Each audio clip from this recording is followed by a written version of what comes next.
सावन का सोमवार, सुबह की वो ठंडी सी हवा और मंदिर की घंटियों की धीमी सी आवाज़, मन खुद ब खुद शांत हो जाता है।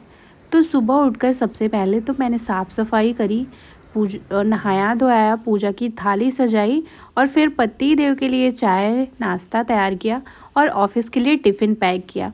और साथ ही साथ थोड़ा सा मैं तैयार भी हो गई थी। हर दिन की यही तो सबसे प्यारी शुरुआत होती है। सुबह की सारी तैयारियां हो गई थी, पूजा पाठ हो गया था, चाय नाश्ता हो गया था और ऑफिस निकलने से पहले इन्होंने पहनाई मुझे हरी हरी चूड़ियाँ, जो कि सावन को और भी खूबसूरत बना देती है। और फिर इस तरह से मैंने इनको ऑफिस जाने के लिए विदा किया। और इसके बाद अब शुरू होता है मेरा दिन। बहुत सारी छोटी छोटी जिम्मेदारियाँ, घर का कोई छोटा सा कोना सजाना या कह लीजिए फ्रिज को ऑर्गेनाइज करना। तो आज मैंने सोचा था कि मैं अपने फ्रिज को अच्छे से ऑर्गेनाइज करूँगी। और ऐसा महीने में मैं 2 बार ज़रूर करती हूँ, हर 15 दिन में एक बारी। तो इस तरह से महीने में 2 बारी फ्रिज की डीप क्लीनिंग हो जाती है। तो ये सारे क्लिप जो है वो एक रात पहले की है, जब मैं सब्जियां लेके आई थी, जो भी फल वल लेके आई थी, सारा एक बास्केट में निकाला। इनको अच्छे से मैंने धुला और फ़ैन के नीचे रख दिया ताकि वो अच्छे से सूख जाएं, फिर फ्रिज में रखेंगे। तो एक एक करके मैंने सबसे पहले तो फ्रूट्स निकाले। फ्रिज यानी हमारा छोटा सा ठंडा खजाना, जहाँ सब्जियां भी रहती हैं, कल की बची दाल भी और कभी कभी एक्सपायरी डेट भी छुप जाती है। तो आज का ब्लॉग है फ्रिज की डीप क्लीनिंग, एकदम झक्कास तरीके से उसका ऑर्गेनाइजेशन। जब एक एक दराज चमकेगा, हर डब्बा अपनी जगह बैठेगा और जब अगली बार हम फ्रिज खोलेंगे तो ठंडक के साथ एक सुकून भी मिलेगा। तो चलिए शुरू करते हैं। थोड़ा मेहनत, थोड़ा मज़ा और ढेर सारा सेटिस्फेक्शन। और ये सारी फल और सब्जियां पूरे एक हफ्ते के लिए होता है। और बीच में कभी कभी जब सब्जियां ख़त्म हो जाती हैं तो फिर हम दोबारा से ले आते हैं। लेकिन कोशिश यही रहती है कि पूरे हफ्ते भर के लिए हम इकट्ठा करके रख लें, ताकि हमें बीच में ना मतलब देखना ना पड़े कि ये ख़त्म है वो ख़त्म है। तो अब बारी थी सब्जियों को बास्केट में निकालने की। तो एक एक करके मैंने सारी सब्जियां भी निकाल दी। फ्रिज को ऑर्गेनाइज करना कोई बड़ा काम नहीं है, बस ज़रूरत है थोड़ी सी समझदारी की और कुछ अच्छे बॉक्सेस की। हाँ, ये छोटे छोटे प्लास्टिक या ट्रांसपेरेंट कंटेनर हमारे फ्रिज को एकदम साफ, सेट और सिस्टमेटिक बना देते हैं। हर चीज़ अपनी जगह, सब्जियां एक बॉक्स में, बचे हुए खाने एक डिब्बे में और डेली यूज की चीज़ें अलग अलग। ना कुछ गिरता है, ना कुछ ढूंढने में वक्त लगता है। सच कहूँ तो इन बॉक्सेस ने मेरी आधी टेंशन ही ख़त्म कर दी। और सबसे अच्छी बात, ये सारे बॉक्सेस मैंने मीशो से मंगवाए हैं, वो भी बहुत ही कम दाम में। सस्ते भी हैं और मज़बूत भी, और फ्रिज को इतना साफ़ सुथरा बना देते हैं कि हर बार खोलते ही ना खुशी मिलेगी। सच में थोड़ा सा अरेंजमेंट और बहुत सारा सुकून। तो अगर आपको इन सारे बॉक्सेस की लिंक चाहिए होगी तो आप कमेंट करना, मैं आपको इसका लिंक दे दूँगी। तो ये मुझे 6 पीस में रिसीव हुआ था, जो मतलब काफ़ी अच्छा है बॉक्स, प्राइस के हिसाब से तो अच्छा ही है। और इसमें काफ़ी सारी सब्जियां आप स्टोर कर सकते हैं। तो अब चलते हैं फ्रिज की सफाई की तरफ। और ये साड़ी पहन के काम करना थोड़ा सा मुश्किल लगता है, लेकिन मैंने सोचा कि जब अभी मतलब तैयार ही हुई हूँ और फिर तुरंत खोलने का कोई मतलब नहीं, तो थोड़ी देर तो पहन के रखना बनता है।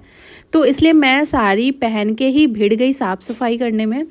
तो सबसे पहले तो सारी एक एक चीज़ें करके मैंने फ्रिज से निकालना शुरू किया, हर दराज, हर सेल्फ से।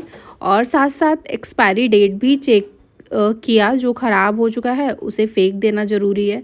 पुरानी चटनियाँ, सूखी सब्जियाँ और दवाइयों की एक्सपायर्ड बोतलें, तो इन सब सारी चीज़ों को ना चेक करके देखना बहुत ज़रूरी होता है।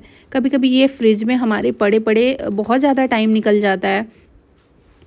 तो एक एक करके मैंने सारी चीज़ें निकालना शुरू कर दी।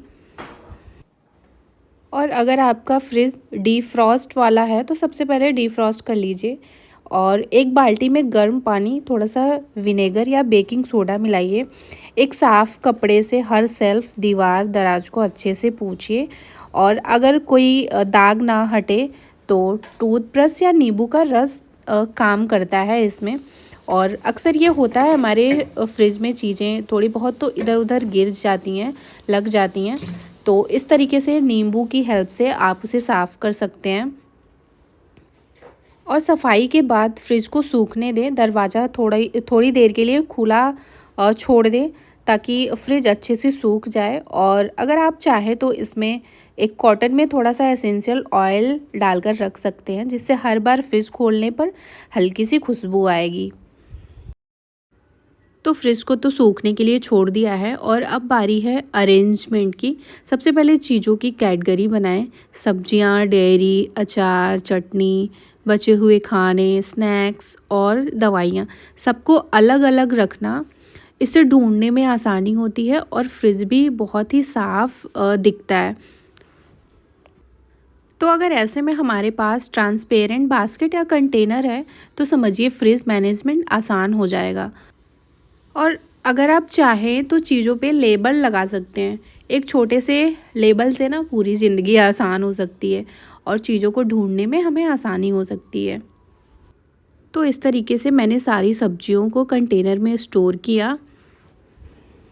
और सब्जियां जल्दी ख़राब ना हो इसके लिए सब्जियों को धोकर तुरंत ही फ्रिज में नहीं रखना चाहिए, क्योंकि नमी से फंगस और गलने का खतरा बढ़ जाता है। और वैसे भी बरसात में सब्जियां जल्दी ख़राब होती हैं, तो इसलिए सब्जियों को धोकर अच्छे से सुखाएं, एकदम ड्राई हो जाए, फिर आप उसको स्टोर करके फ्रिज में रखें। और पत्तेदार सब्जियों जैसे कि धनिया, पालक, मिंट, इसको किचन टिश्यू या अखबार पेपर में लपेट कर रखें, जिससे कि इसकी नमी अखबार और टिश्यू पेपर सोख लेगा और ये ज़्यादा लंबे समय तक अच्छा बना रहेगा, यानी कि ख़राब नहीं होगा। और हाँ, हफ्ते में एक बार फ्रिज ज़रूर चेक करें, क्योंकि एक सड़ी सब्जी ना पूरी सब्जियों को ख़राब कर देती हैं।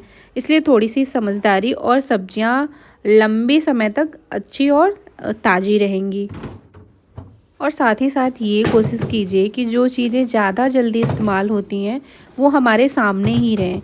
कई बार हमारे फ्रिज में इतनी ज़्यादा चीज़ें हो जाती हैं कि वो एक दूसरे से छुप जाती हैं और हमें दिख नहीं पाती हैं, जिस चक्कर में वो ख़राब भी हो जाती हैं और हमारे पैसे भी वेस्ट होते हैं।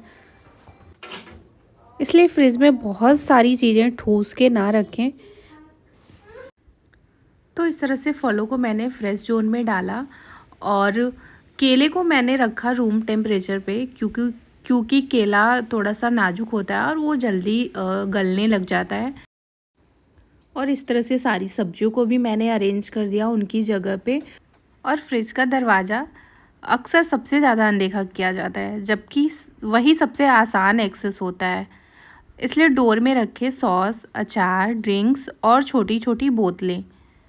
और फ्रीजर में आइसक्रीम, फ्रोज़न फूड्स, लेकिन ज़्यादा ठूस ठूस के नहीं रखना चाहिए हमें। तो इस तरह से अब हर चीज़ अपनी जगह पर आ गई है। फ्रिज एकदम साफ, सलीकेदार और नया सा लग रहा है। हर डब्बा, हर बास्केट जैसे अपनी कहानी कह रहा हो, सब्जियां खुलकर सांस ले रही हैं और फल भी जैसे मुस्कुरा रहे हों। तो ये सफ़र सिर्फ सफाई का नहीं था, बल्कि सुकून और संतुलन का भी था। एक छोटा सा बदलाव जो रोज़मर्रा की ज़िंदगी को थोड़ा आसान और थोड़ा खूबसूरत बना देते हैं। तो गाइज़, ये था मेरा आज का छोटा सा सफाई और ऑर्गेनाइजेशन का सफ़र। उम्मीद है आपने इससे कुछ नया सीखा होगा और महसूस किया होगा कि घर को सजाना सिर्फ ज़रूरत नहीं, सुकून भी है। तो अगर आज का ब्लॉग अच्छा लगा हो तो लाइक, कमेंट और सब्सक्राइब करना ना भूलना। फिर मिलेंगे एक नए कोने, एक नई कहानी के साथ। तब तक के लिए फ्रिज की तरह खुद को भी थोड़ा सहेज के रखिए और खुद के साथ साथ अपनी फैमिली का भी और अपने आसपास के लोगों का भी ख्याल रखिए। तो मिलते हैं अगले ब्लॉग में। Bye bye, take care.